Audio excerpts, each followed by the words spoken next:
I'm going to do some updates. Okay. This is kind of one I actually tried to get some people to be guests. I reached out to at least 4 different groups or individuals, and sadly, none of them ever came up for air.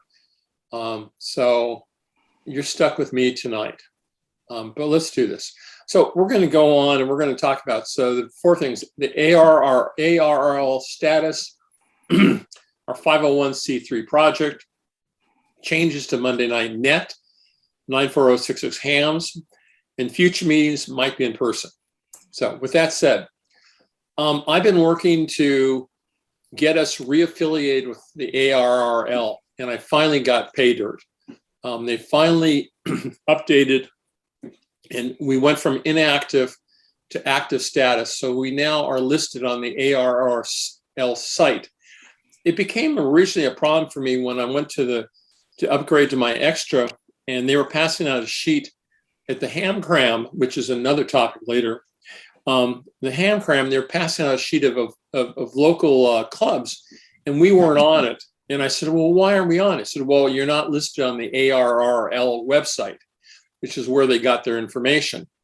So I said, this isn't good. So I finally found the right people to talk to, which was a problem. And it looked like we hadn't been up to date for a long time. It showed that our meeting time used to be at 7:30 at night.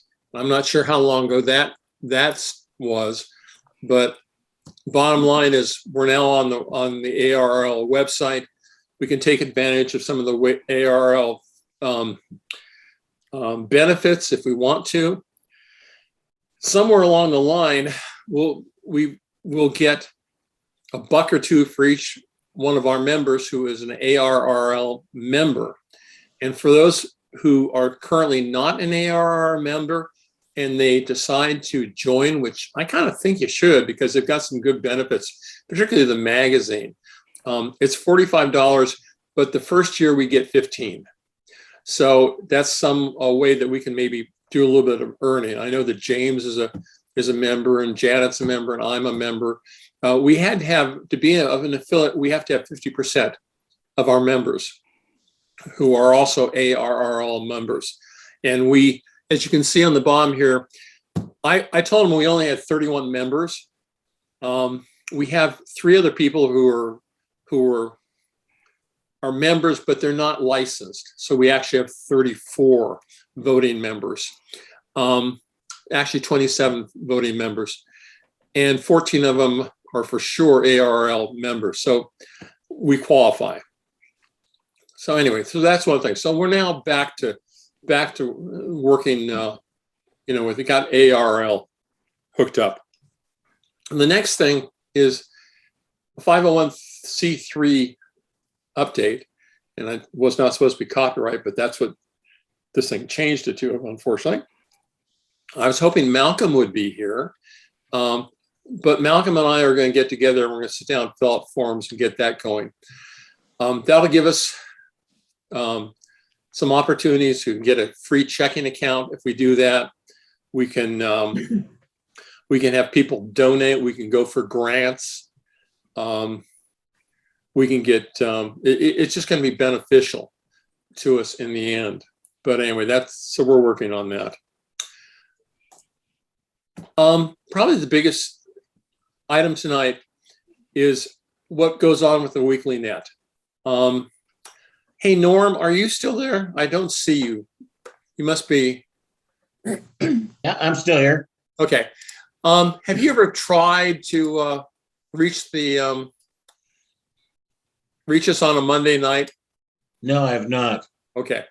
I could. I think I know where you are, and I think your problem. I know, Michael, you have a problem reaching that TOW repeater. So anyway, I keep track of who comes to our nets and where they're coming from. And so the last net we had 6 of our folks and then 8 non-members. And the week before it was 6 and 7, and then it was 8 and 8. And then on the 4th, it was 6 and 5, and on the 28th. So about half of the people or more who show up our nets are from out of town. Okay.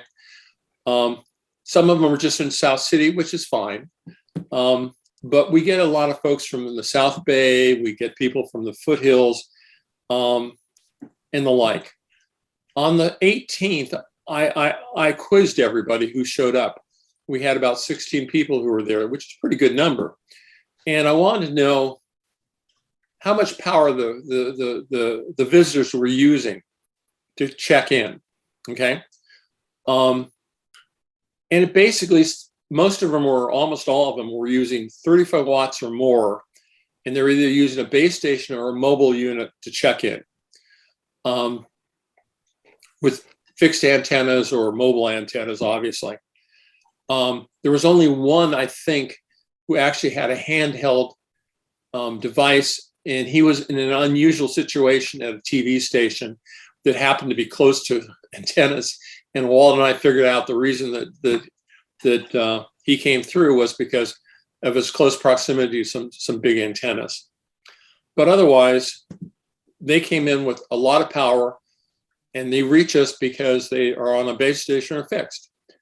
That night, 4 of our members were only on handhelds, and some of them were, and they had mixed ability to get and receive us.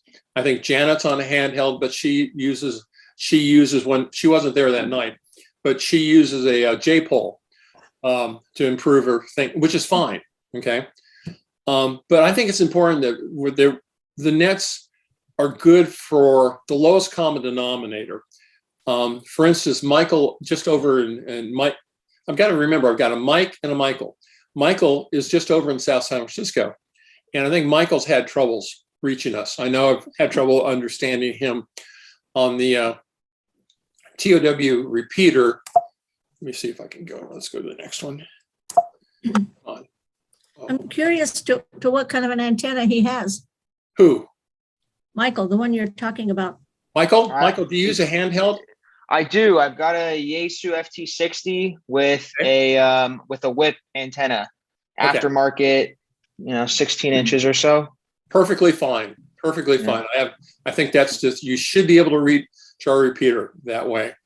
So present starting is, we start on the WA6 TOW repeater, which is located on Montero Ridge and is owned by and operated by the Coastside Radio Club. A good group of people, like them, nice people. They've got a good strong repeater, but it's not located ideally for us. It's also used on 6 different nets throughout the week. We actually have a repeater. It's K6 PVJ. Janet happens to be the trustee for it. One of the things we just did is we updated the record through NARC, which is a Northern California Repeater Association. Basically, it coordinates our repeaters so that we don't overlap each other, and that we're basically separated by PL tones, and also usually by trains, so we don't interrupt each other and bounce into each other. So we have a repeater. It's on San Bruno City Hall. It's registered to the club. It's the physical repeater is actually owned by the city. And it has backup power that's provided by the city. In other words, in an emergency, it would continue to run if we lost electricity in this area. I'm not sure about the TOW repeater. I don't know if they have backup power or not up there. I'm going to have to ask, but I don't think they do. Anyway, so we're using our repeater just once a week, and we're using it as a secondary repeater, even though it's our own club's repeater. And I know that we've had difficulty receiving in different parts of the city, the TOW repeater, that the K6 PVJ repeater hits quite nicely. For instance, one of the issues, I went one night when my wife wasn't home, and I went down to City Park, which is a designated emergency area. In other words, if there's a disaster in San Bruno, that's a place that's going to be considered where people can go to gather. We can't, on a handheld, I cannot hit the TOW repeater, but I can hit the City Hall repeater, which is kind of the way it should be. Oh, here comes Walt. Okay. So is the way it should be. Okay, so let's see. So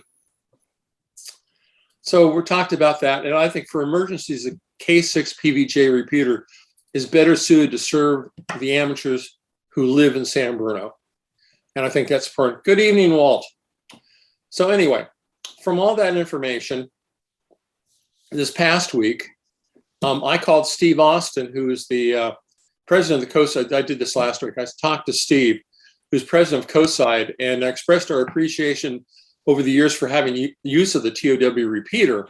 And I asked if we could try an experiment for a couple of months and work while we work just with the K6 PVJ repeater, with the understanding that if you just using it, the K6 PVJ repeater, it doesn't work out for our members. We can go back to using the TOW repeater. And he was good with that. He said, no problem, we can always come back and we can always use the TOW repeater. So because of that, starting June 6th, we're not going to use the TOW repeater anymore. We're going to start on the city repeater because I know that more people can hit that better. But what I am going to do is I need to find a backup repeater for the City Hall repeater. I've got a couple of ideas that I'm going to work on that. One of those is, as Walt and I tried one day, there is another repeater that's a private repeater that another CERT group uses. They use it as a backup. And I'm going to contact the owner of that repeater and ask us for the privilege of also having that listed as a backup repeater. The interesting thing about that is Walt can sit at home, hit that repeater, and hit City Hall as well. So, or maybe he can't always hit City Hall, but he can hit that repeater, and so can I. So that's a good position. It's also closer to the shoreline and feeds back into San Bruno better. So that's one option. The other option is I was talking to a president of a local club across the bay, and I'm going to suggest a reciprocal arrangement between the two clubs that they can use our repeater in case of emergency, and we can use theirs. And the reason for that is, let's say that the peninsula is hit by an earthquake and we lose all of our power, and we lose our power and we can't really communicate, or City Hall goes down or whatever, and we can't actually use that repeater. We'll be able to use one across the bay further away, which hopefully would be less damage, and vice versa. If they're having a problem on the fault over there, what is that? What's the fault? Which one? Hayward fault. If they have a problem on the Hayward fault and they need help because they can't communicate for the same reason, that their group can come over and use the San Bruno repeater. I think that would be a useful thing, but I've got to work it out a little bit more. But I think it's a possibility, and I'll let you know about that as I negotiate that. So anyway, starting June 6th, we're going to just basically work on the K6 PVJ repeater, which I believe everybody who's a member and close to us, like our friends in South City, will be able to hit that really well. And I think the folks right now who are having difficulty with the TOW repeater, it's going to make their life easier, because right now we start on a repeater that people can't even hit. And then they get frustrated, and I don't think they show up at we're getting 6 or 7 people from our group, and we think we have somewhere around 30 people. You know, I don't know why they don't participate, but I want to take that one out of the equation. So that's what we're going to start on June 6th, and I think it'll work. I'm sorry for the people in San Jose who can't hit it, but they might be able to hit it. And the people up in the foothills who maybe have a 100-foot tower that they're using, they might not be able to hit us either, but we'll find out what happens on that. Anyway, so that's where we stand with the weekly net. The next little order is I've added some aliases for the website. And I hope everybody takes a look at the website, because I've added a lot of things to it. There's a schedule that rolls over automatically. In other words, an event has ended, it drops off the list. And if there's anything else, it adds it to it. I've added a lot of resources. I'm looking for suggestions for more to add. Take a look at the website. Give me some thoughts on it. I think it looks pretty clean. It's been set up, and I'm using some modern web language that'll make it work equally well on an iPhone or a phone and a tablet and a full screen, because of taking advantage of some modern coding. So take a look at that. But to be able to get to it, all you have to do is our zip code plus hams.org. In other words, I know that one of my dear Janet, by the way, how are your eyes? Improving. Good. Okay, I'm glad to hear that. Janet had some cataract surgery, and I'm glad to hear that's doing well for her. Good to hear on that one. But sbamradio.org, you don't quite know what combination of abbreviations and full words you're using to get to it. So what I did is I registered a couple more names. One of them is 94066. That's the zip code for San Bruno. We're hams, bingo.org. So our zip code, hams.org, is another way you can get to the website without trying to remember sbamradio.org. So I think that's an improvement. I think that'll make it easier to get to. And if you forget it's an org, I also registered .com. So if you make the mistake of putting 9406 hams.com, you get there too. Okay. So there are two ways to get there, but I think we're going to continue with org, particularly when we become a 501c3. Then we certainly should be an org anyway. Okay.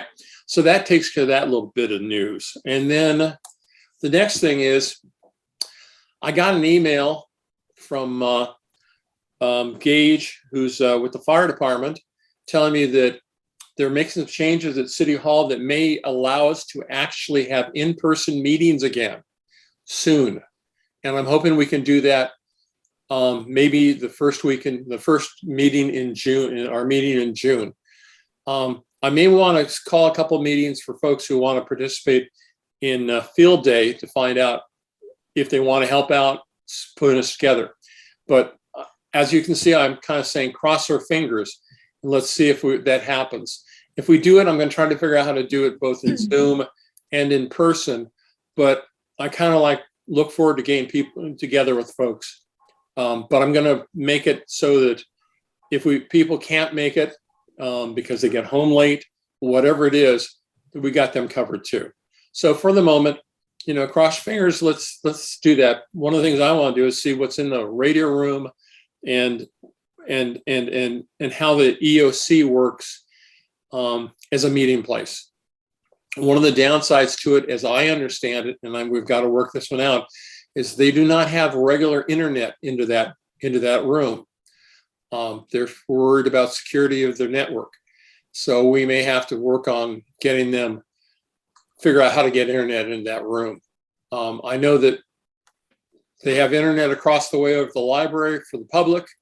And I'm, being that we own our own city internet service, somehow they should be able to get internet in that room that's separated from the city network so that everybody can take advantage of what we've got going. For instance, we decide to meet in the room and have a speaker from out of town, or if we want to give a demonstration of something that needs to show something on the internet.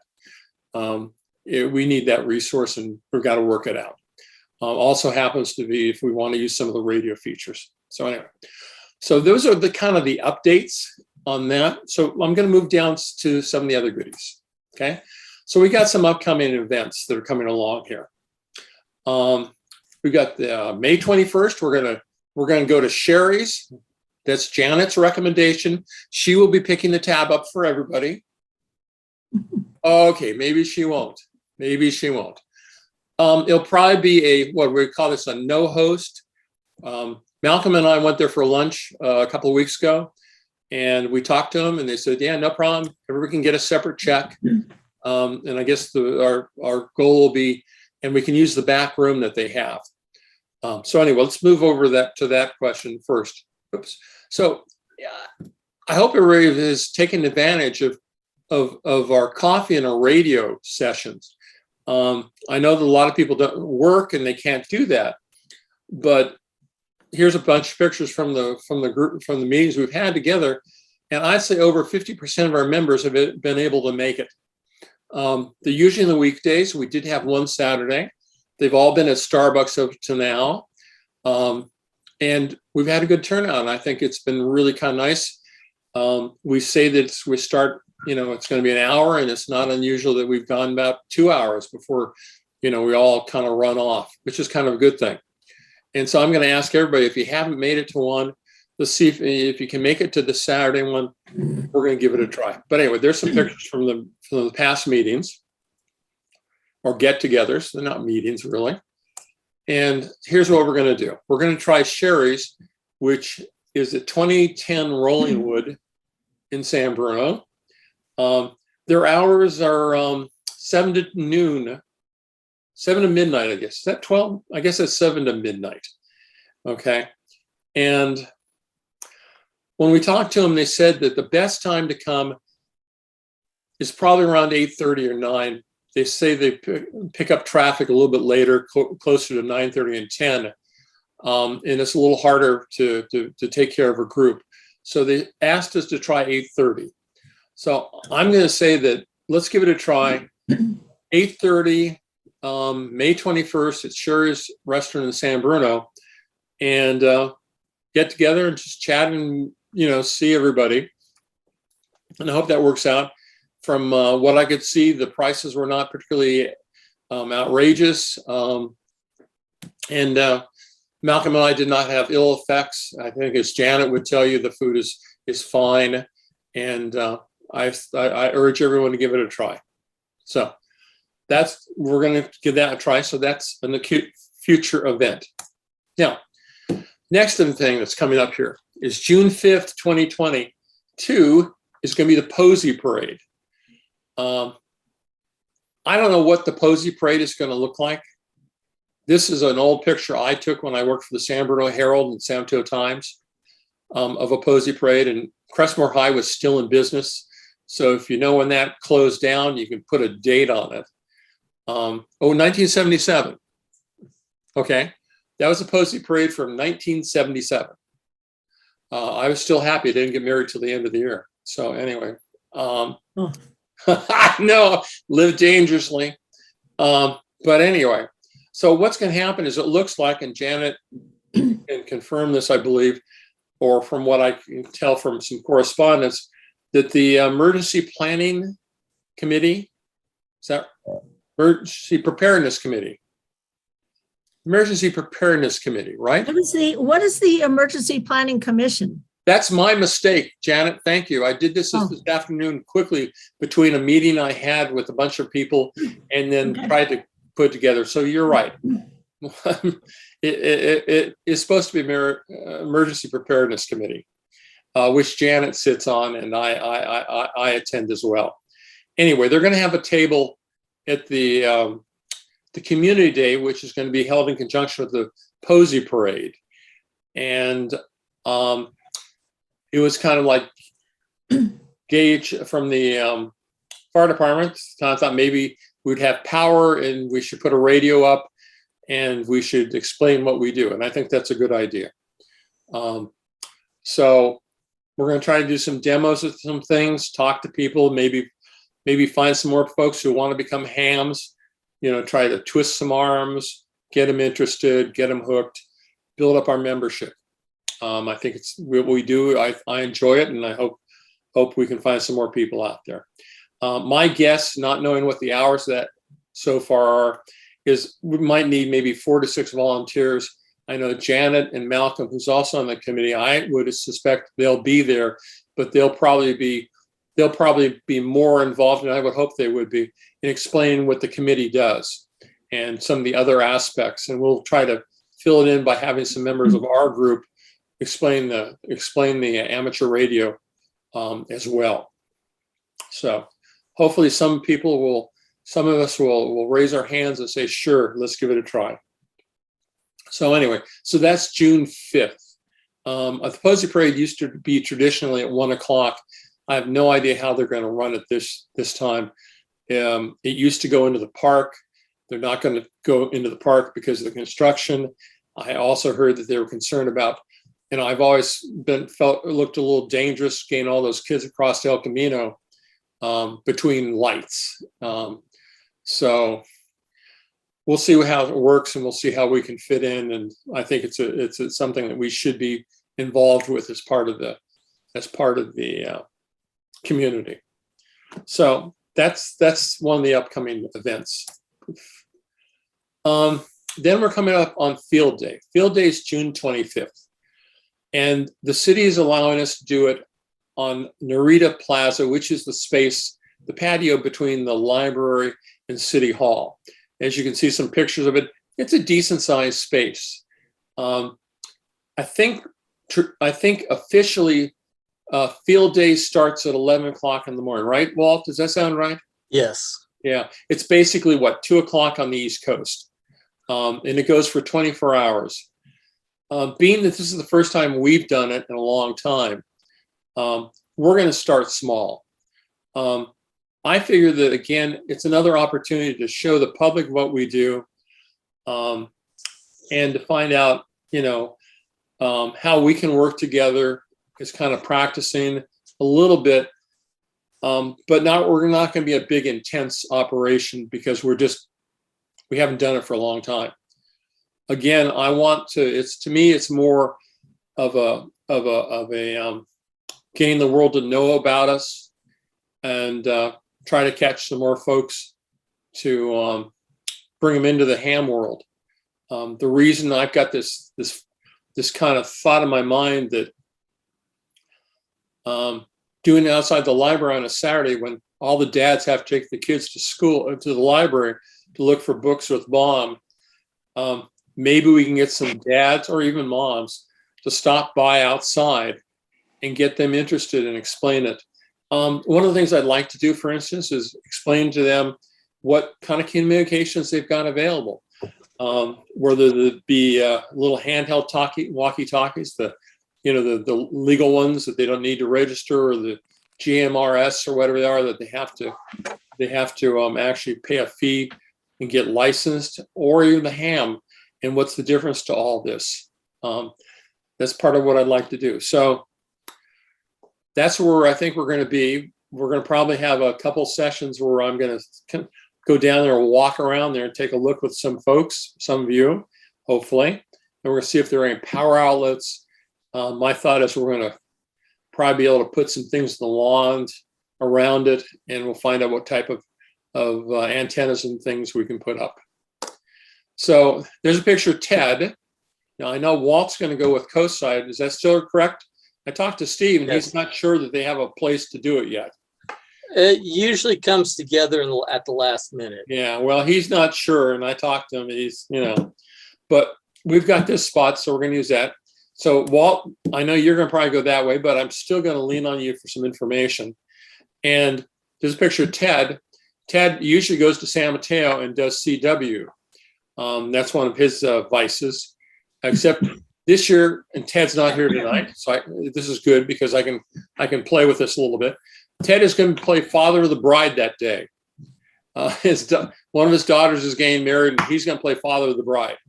So he's not going to be playing Field Day for anybody, unfortunately. So, well, hopefully I'm going to get him to maybe get together with us and explain us how to log and how to do some things. I know when he works on that, I watched him one day in San Mateo, and I know when he does it, he's real good at it. And I know San Mateo competes a lot. In other words, they ARRL keeps track of the points that are made, and San Mateo did really well. They collect a lot of points for a lot of contacts on a lot of different frequencies using a lot of different protocols. And Ted has like the overnight shift on CW during the day. So with that. So anyway, here's some things that I know that we need to talk about. And hopefully I spelled these a little bit better. radios. Which radios? I'll probably bring my radio at worst case. My 991. Hopefully we'll have a date where I can show people how to use my radio. Got to do some advertising, figure out how to get the word out, because I want to get regular citizens to come and find us and ask about us. If Janet's there, I do not want her to get sunburned. So we need to find a canopy. We're going to find out if somebody can loan us a canopy or whatever. I prefer not to go buy things. We need some handouts. Now, I'm going to come back to the handouts in a second. We'll probably put together one for San Bruno, but I'm going to see if we can get some from ARRL as well. But that may take a little something to do. Signage. I know that, let me see, where are you? Steve, did we talk about signage? Steve and I think talked about signage. And Yeah, we did. yeah, and one of the things, Steve, why I held off is because I wanted to figure out what to do about that URL, okay? And I'd like to be able to put I was thinking what I was going to do, and then the 94066 hams.org came to mind, and that's what I'd like to put on it. So that's one reason I held off on that, plus a QR code. So he has told me he wants to do that. I may figure out how to get a teardrop flag type sign that you can put in the lawn. I would like to believe that we can get people's attention as they go down El Camino Real, maybe make them come around and come and visit us. That would be nice. I'm not sure what fun it is for people to look at somebody like Ted right now, sitting there with earphones on, making contacts that they don't quite understand. If I had all the resources that I could, one of the things I might like to do is see if we could get a TV monitor or a computer monitor out in the area, and then using one of the STRs, like the one in Half Moon Bay or the one in Utah, or one of these over the internet. We can display all the conversations that are going on across the country. And we can also turn the volume up, and people can listen to what's actually happening, transpiring. And it may be a little bit more interesting than sitting there and watching. They can connect probably.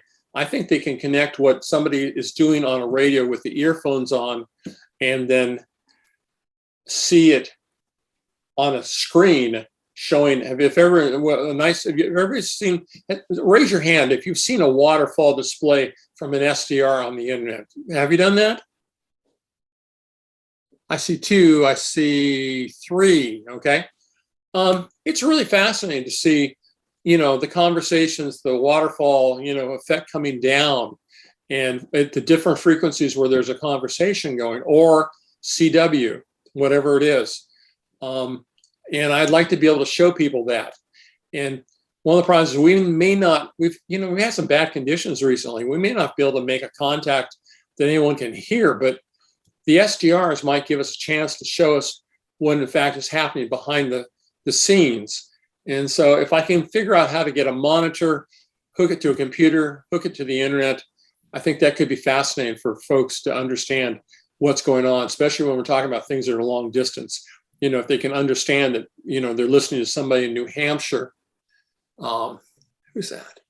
Oh, okay. Good evening, Perot.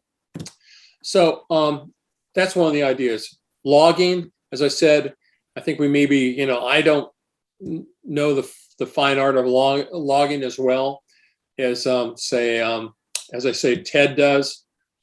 Chairs, because I don't want to make Janet sit on a stand up all day, even though there's a picnic table there and there's a bench, and we'll try to use all that that we can. We got to figure out what to do with antennas.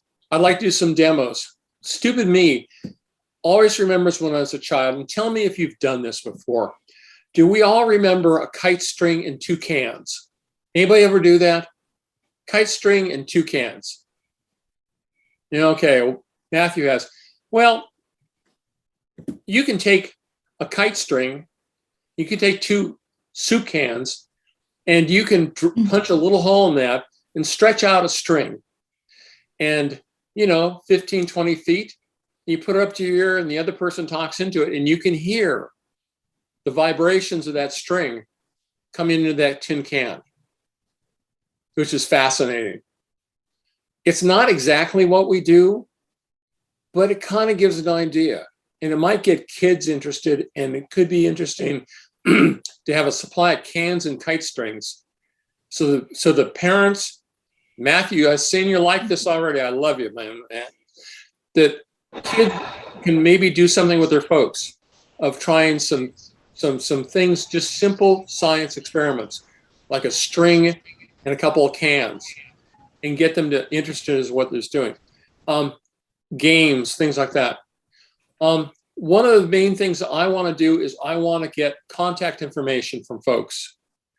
I want to build up a mailing list. I want to build up prospects. So I think what I'm going to do is I'm going to have a maybe put together a drawing, not a raffle. This is a drawing. You simply put your name and information in a hat, and at the end of the day, we'll pull one. And I'm thinking that I actually picked up something. I picked up a soldering iron kit, which I might give out, or maybe I'll find some cheap walkie-talkies to give out, $40, $50, and I'll pop for it, so that we have something that people will want to give us some information, take a chance. We'll collect the information. We'll then spam the hell out of them and keep them as possibilities of understanding what we're doing. So these are a whole bunch of things that we're going to eventually, maybe in a smaller group, a little more of a working group, find out who wants to participate, who has some ideas. We're going to have to, and then how we do this. So that's field day.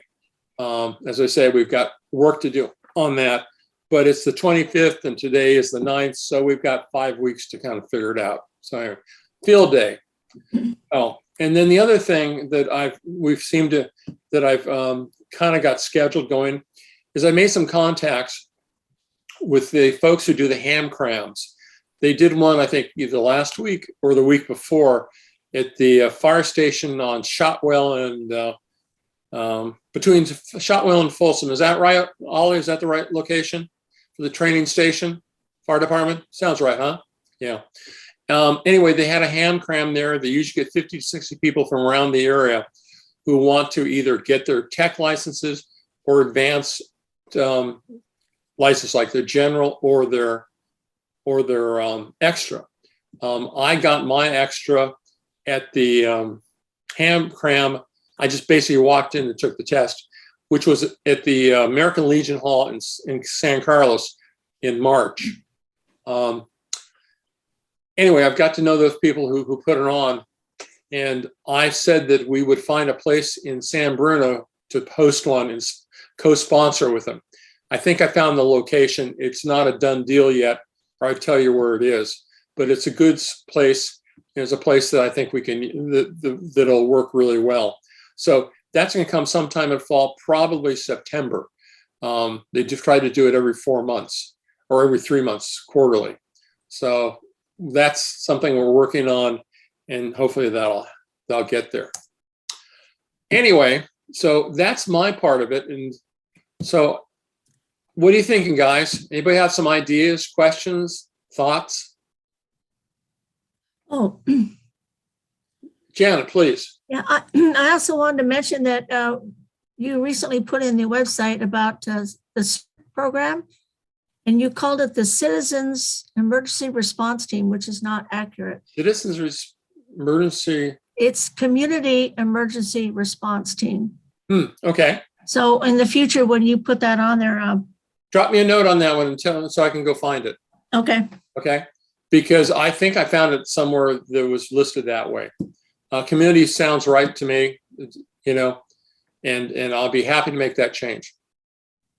That's easy. That's easy.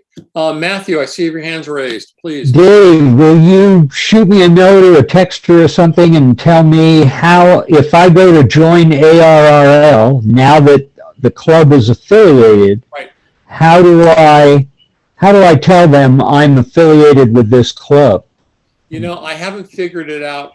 I haven't done All it. right. I haven't done it. So what you may do the test drive.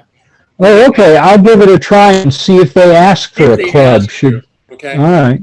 See if they And ask you. then what is our official name? San Bruno Amateur Radio Club? San Bruno Amateur Radio Club. Yeah. Okay. Yeah. When you find it, I mean, you go on ARRL and find us, and then make sure. But yeah, that's where we are. One of the problems that I didn't mention was we've had several names. One of the things at one time we were called, and Janet or Walt, you'll remember this. You'll correct me on this one. Is what we were, the San Bruno Radio Volunteers. Before that, we're the San Bruno Civil Defense Radio Club. Okay, so that's what it was, and then we had to change it. Somebody wanted us to change it, so we became the San Bruno Amateur Radio Volunteers, which the word volunteers scares everybody off. Yeah, well, that's I know that we swapped it for club, and yeah. So I know that we were originally became a part of ARRL, I think in 1994 or 96. So I'm not sure what it was then. All I know is that when I made connections and I corrected some things, got my name into it, and then I corrected it to our present name. Yes. We haven't been able to figure out how to get NARC to accept that, but they still think we're San Bruno Radio, but they've done what they're doing, and that's fine. I'm not going to fight that one. There's the San Bruno Civil Defense Club. May have been ARRL, back from the 50s or late 40s, whenever amateur radio came back after the war. Yeah, all I know is that if ARRL says that we only became affiliated in either 94 or 96, according to their records. That actually sounds about right, because I remember attending the San Bruno Radio Club meetings over at the Firehouse in 1992, 1993. Is it that same room that goes kind of underground, if I remember right? The EOC is like kind of under, it's under City Hall. Yes, right. Under City Hall at the library end.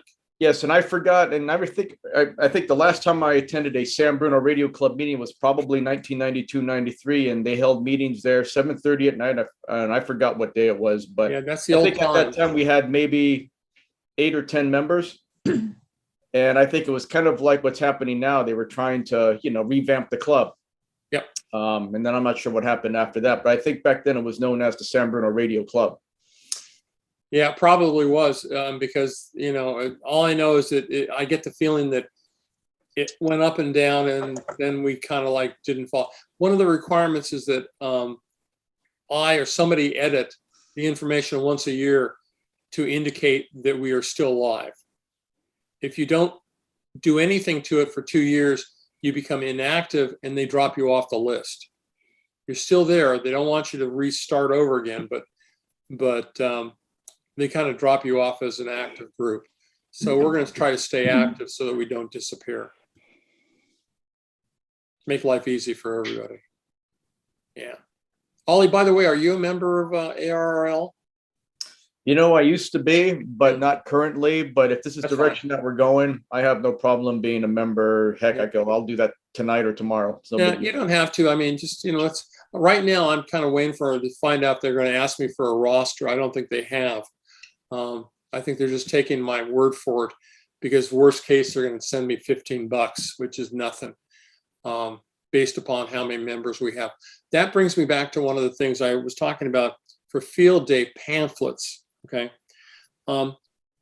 If you go to their website and you're a member and you log in and you buy some things, for instance, I think I'm going to go buy a field day shirt. Okay. A field day shirt for field day. And I'll wear that at the Posey parade June 5th, and I'll wash it and I'll wear it again.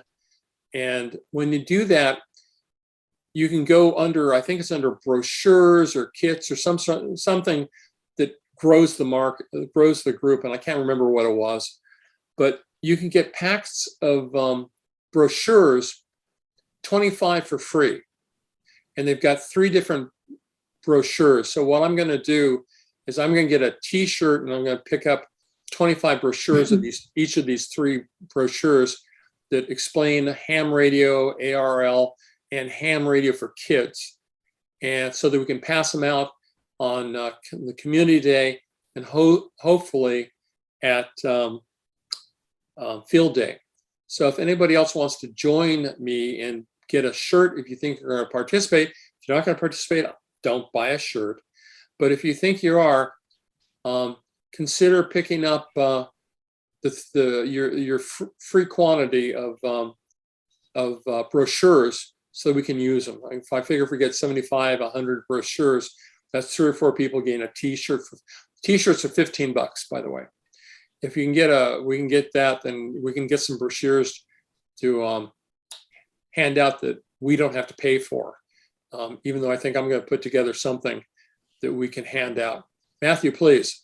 The purchases are through our website, your website, or through the ARRL website? Through the ARRL.org website. Oh, okay. So same place you go to join up. Yeah, go through Join Up, and then they have a store. Right. I think I don't know if you have to be a member to be buy something at the store. Oh, I'm sure they'll take your credit card. They'll take your money for anything. Yeah, exactly. Yeah, you don't have to do that.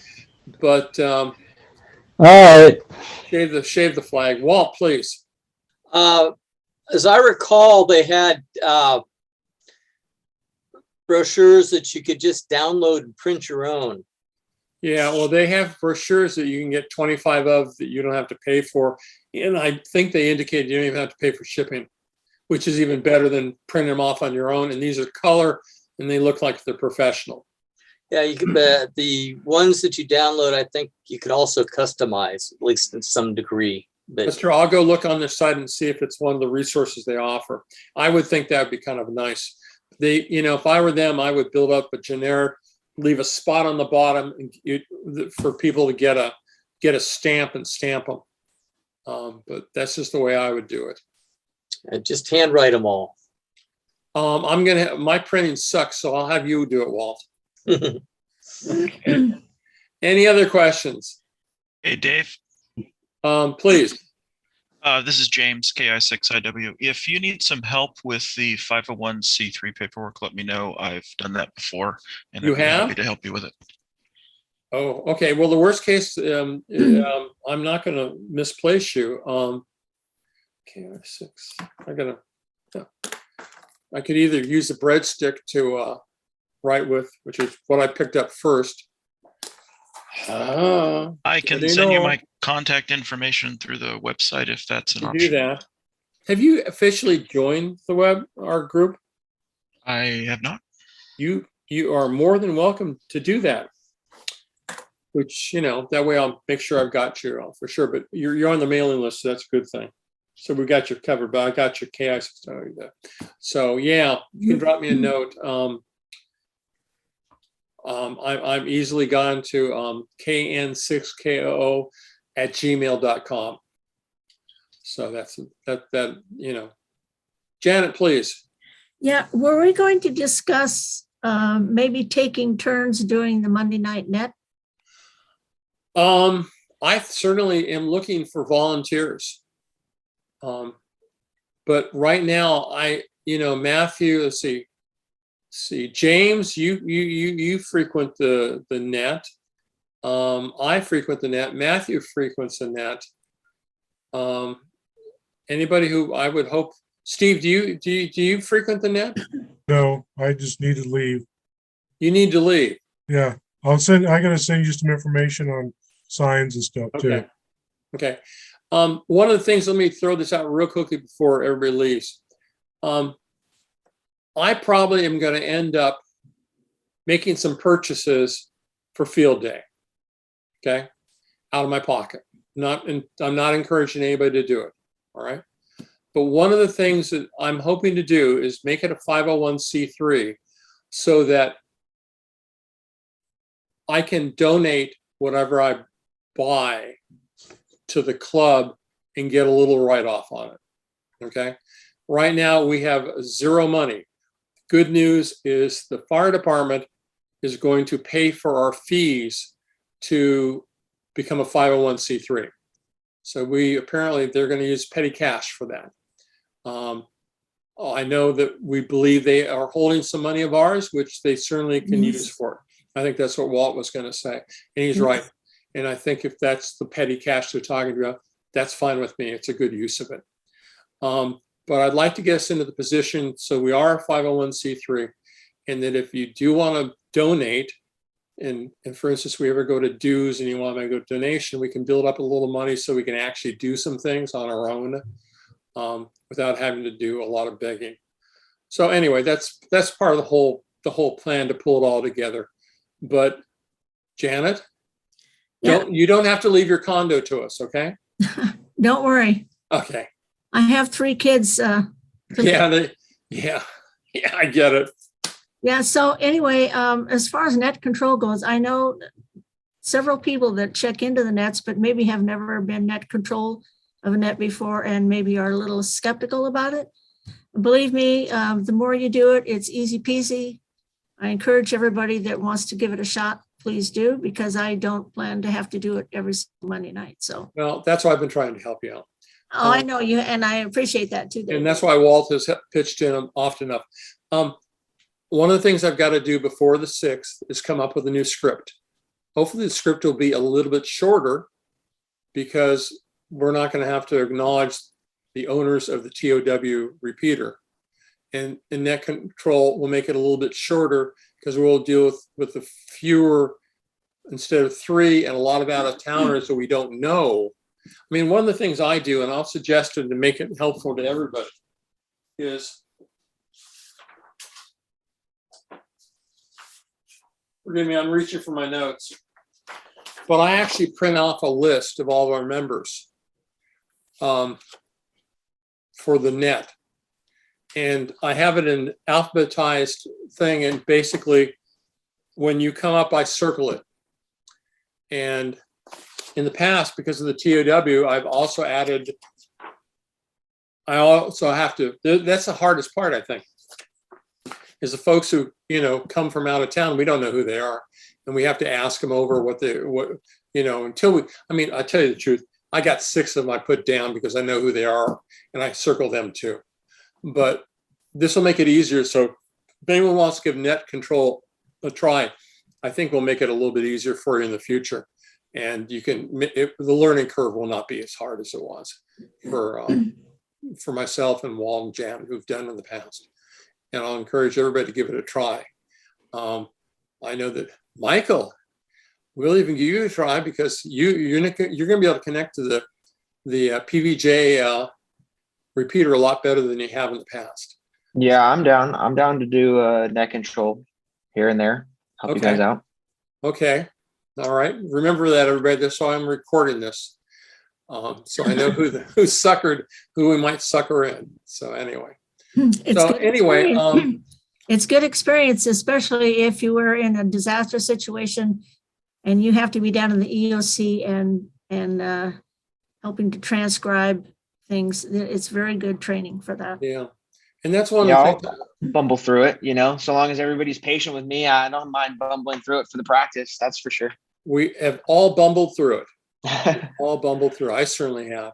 So yeah, thank you for that. We will not forget that. Is there anything else, or I think you want to chat? I'm gonna stop sharing my screen here. There we go, and go back to a normal view. So that kind of takes care of it for my presentation tonight. I bored you to death. All those who usually come and didn't come, they've missed out so much. That's their loss. Okay, that was a joke. So anyway, anything else anyone wants to chat about? Yeah, Dave, I might be a maybe on field day now. I'm going to have surgery a little bit shortly before that. So I'm sorry to hear that. I might still be recovering. But if I can make it, I'll try and make it. Okay, fair enough. Thank you for giving me a heads up. I hope everything goes well for you. Whatever you need to have done, get it done. We'll be thinking of you. and there'll be future. And I may call on you for a resource to ask you some questions. Because I tell you the truth, I've never really participated in a field day. I've looked at them. I know I'm going to lean on Walt, even though he's not going to be in the neighborhood for field day. I'm going to ask him how to do some things probably. And anybody else who has some experience with field day, anybody have experience with field day? Janet? Yeah, I've since we were our club Ollie. we were never able to get into the EOC on a weekend. So I used to go over to the South City group, which had their EOC at on Canal Street at the fire department. Right, they're over at Station 61. Yeah, they're over in the east of the freeway now. Yeah, but they put on west of the. Well, the last field day they had was west of the freeway. It was the Station 61. Because I went visit them last year. So the EOC. So anyway, so guys, we've spent a nice hour together, and I hopefully it's good to see everyone. I hope you're all taking care, staying out of trouble. The only thing about the one thing real quickly is there's a possibility we'll get back into meeting in person January, whatever it is, the first, second Monday of the month, 13th. But it's like I was talking to Steve Austin. They've been meeting a couple times. How many times, Walt? You probably know. In person over their fire station in Lindemar? We had 2 so far. Okay. And I'm told that they may suspend that because of COVID again. That's the possibility. Yeah, he told me that they're talking about maybe no longer being welcome there until COVID is once again kind of laying lower. So that may also affect us if we think we're going to enter the EOC in San Bruno. That may be the same problem. Anyway, so that's what it all is. Good to see everyone. Have a good time. We'll be in touch. I'll probably send out a survey, on MailChimp, asking some questions, getting some help. We actually had, I think, about 23 people read the announcement for this meeting, and I did not send a second meeting announcement. Maybe I should have, to remind people that we were doing it tonight, but I'm not trying to kill everybody with spam. Not trying to do that, but I might have to. Anyway, Walt, please. Yeah, what are you going to do about October if you change the meeting, because the second Monday in October is Columbus Day this year? Is it? Yes. Okay. What's the date? October something. just one moment, please, and I'll let you know. Well, if it is, we'll just deal with it. We'll find it. We'll schedule up the right It's date. October 10th. October 10th. Oh, good. It's not the 8th, my wife's birthday, because then I wouldn't be here either. All right. Well, what's the big deal? We just have that's just one rare holiday on the second Monday of the month. We just do what we did before. Columbus Day. No meeting. I mean, it's not even celebrated everywhere anymore, Yeah. Well, it's called different things, but it's still celebrated. I don't know. Well, anyway, if the mail gets delivered, we'll see what we do. So I want to thank everyone for coming tonight. It's good to see you all. Stay happy, stay healthy, and I'm going to say run away, and go watch the baseball game, Janet. Okay. Will do. All right. Good Good night, everybody. Good night. Everybody. Good night. Good night.